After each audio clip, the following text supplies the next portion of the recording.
Аз много съжалявам. Само исках това да е най-добрата седмица, която Everfree някога е имал, но вместо това я направих най-лошата. Може би е за добро губя лагер от Filthy Rich. Не. Този лагер значи толкова много за много хора. Сестра ми и аз включително. Защо мислите искахме учениците ни да дойдат тук?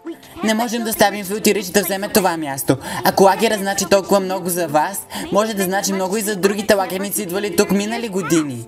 И може да ги доведем, за да помогнат да го спасим. О, като благотворителност или бал? Бандата ни може да свири. Мога да помогна с писането на нова песен за случая. Това са добри идеи, но къде ще го настаним? Може да е в Кристалната пещера. Кристален бал? Аз съм за. Оценявам ентузиазма на всички, наистина. Просто не знам как ще планираме бал до утре. Ще поканим всички. Ще се справим.